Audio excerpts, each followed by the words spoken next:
Hello beautiful people, and welcome back to my channel. So we are a little more zoomed in than normal, so you guys get to see all of my mommy exhaustion bags.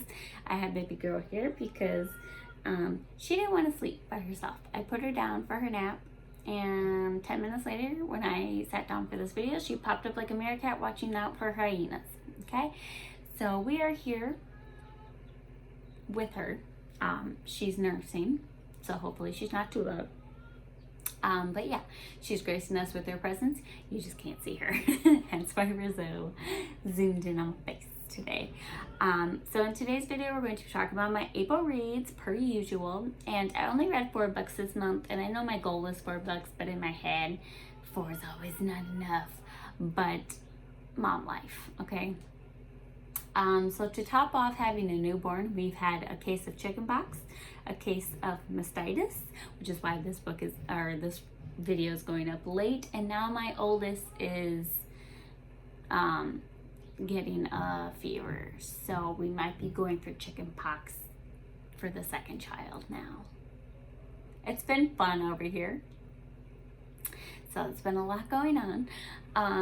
And 3 of my 4 books for last month were audiobooks because my hands are just full. Okay, I don't have time to hold a book like I used to. So I've been listening to a lot of things, and that's just how it's been going. So for the first book, it is called The Magnolia Palace by Fiona Davis. I gave it 3.5. 3.5 stars, I think. Yeah, 3.5 stars. So it's actually a historical thriller featuring 2 heroines. In 1919, there's Lillian Carter, who's a sought-after artist model who's wanted as a person of interest in a murder investigation. And hoping to hide from the police, she takes a job as a private secretary to the imperious yet eccentric Helen Frick.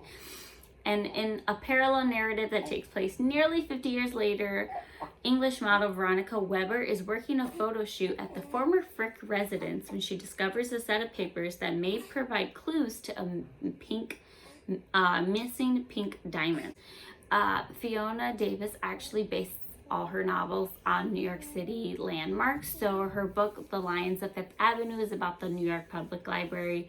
The Chelsea Girls is about the Chelsea Hotel. And then the Grand Central Terminal is what her book, The Masterpiece, is about. And then obviously this one is about the Frick Mansion, which was owned by a real family. And it's a Gilded Age mansion turned museum, where Henry Frick, who was an industrialist and art snob, as I like to call him, lived with his family.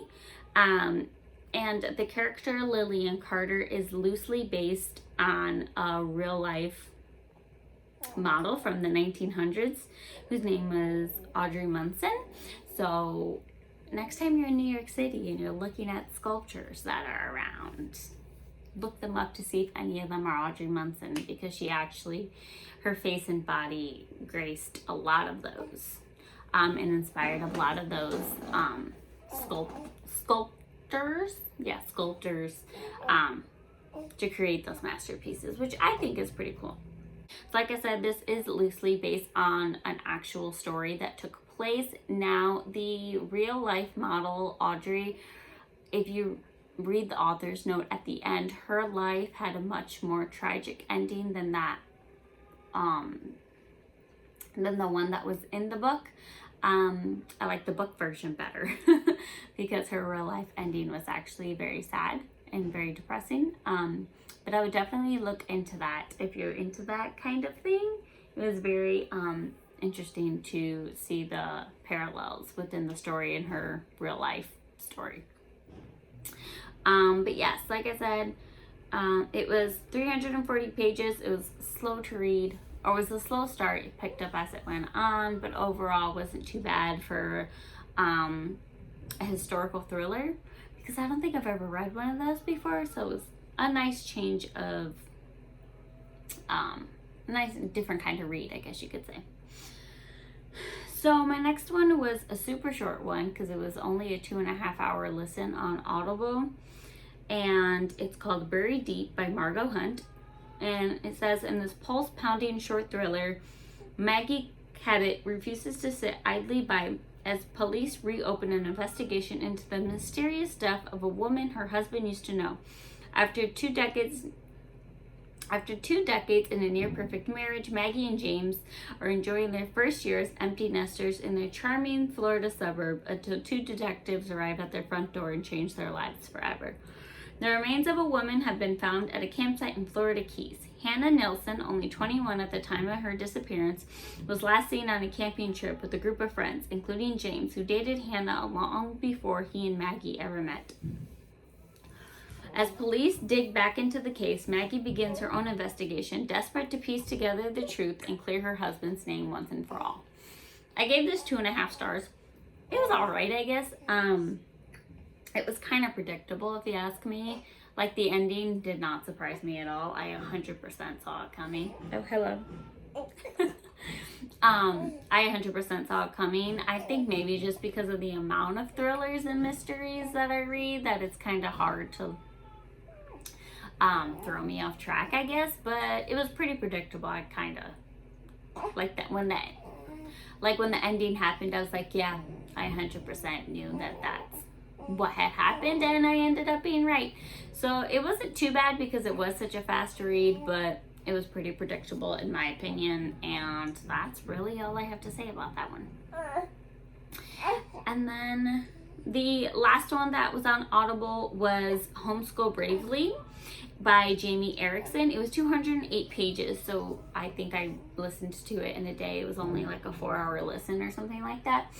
And that one, it was just about homeschooling and a few tips and tricks that a homeschool mom who used to be a public school teacher had, and just words of encouragement, especially this time of year when you are ready to just tap out school-wise. It's always nice to just hear those words of encouragement and get some advice from a mom who has been doing this a lot longer than you. And yeah, it was a nice little pick-me-up that I needed, and I really liked her points of view on some things. So if you're a homeschool mom and you want a quick pick-me-up read, listen to Homeschool Bravely by Jamie Erickson. So my last book is Adelaide, and it's my book of the month by Genevieve Wheeler, and this is her debut novel, and I gave it 2.75 stars.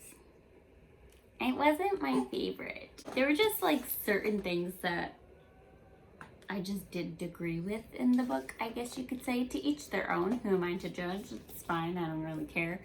But I just personally didn't agree with it, so I was just kind of like, oh, okay. And then it just made it like hard to really get into the book. And then I kind of just wanted to get it over with. Like, my husband's like, oh, you're getting into it. I'm like, no, I just want it to be done. You know what I mean? Like, it was just one of those books. And it says, for 26-year-old Adelaide Williams, an American living in dreamy London, meeting Rory Hughes was like a lightning bolt out of the blue. His charming Englishman was the one she wasn't even looking for. Does he respond to texts? No. Honor his commitments? No. Make advanced plans? No. Sometimes, rarely, or not at all. When he shines his light on her, the world makes sense, and Adelaide is convinced that in his heart he has fallen just as deeply as she has. Then, when Rory is rocked by unexpected tragedy, Adelaide does everything in her power to hold them together, even if it means losing herself in the process. When love asks too much of us, how do we find the strength to put ourselves first? With unflinching honesty and heart, this relatable debut from a fresh new voice explores grief and mental health while capturing the timeless nature of what it's like to be young and in love with your city, with your friends, and with the person who cannot, will not love you back. And that sounds intriguing, right? No, it was, okay, it wasn't terrible. I don't like saying negative things about books, but it just wasn't my favorite, okay? Adelaide was a borderline annoying, okay? Borderline annoying, because I'm just like, girl, it's so obvious he don't like you like that. So obvious. Get it through your head. And what made it annoying is that she knew that he didn't like her like that, but she kept like dealing with it. I guess. So it was just a very frustrating situation for me. But at the same time, I feel like almost every girl in her young 20s has been in that one stupid relationship that she had no business being in. And this is a spoiler, so if you don't want to hear a spoiler, then don't listen to this part of the video. But the tragedy that Rory experiences was his ex-fiance dying in a car accident. She was hit head-on and died instantly from the impact. And she was, Adelaide wants to work in the book world and work at a publishing company because she really likes books and stuff. And his ex-fiance worked for a book publishing company, and she was pretty admired and highly praised in her field of work. And so that's the tragedy that happens, that Rory deals with. And I mean, I get grieving someone you used to love. Like, yes, they were together for 5 years and they were going to get married, but then he backed out because he's a little chicken head. But they were broken up at, I think it was 2 or 3 years at this point. So it's like, I get grieving, but like the amount that he was grieving was just a little suspicious to me. I don't know. Maybe that's just my opinion. Maybe I'm just weird. I don't know.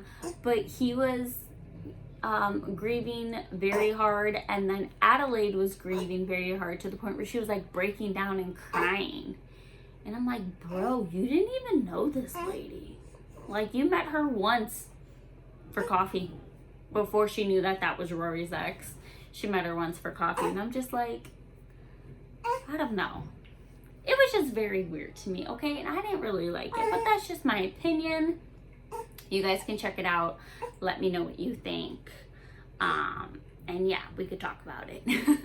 and that's it, guys, for this video. Baby girl's getting a little antsy, aren't you? Yeah. So I'm gonna wrap this up. I'm hoping I can get more books done this month, but at the rate this month has started, probably not. But please like, share, subscribe if you haven't already. I'd love to hear all your books for this month, and I will see you guys in my next one. Bye.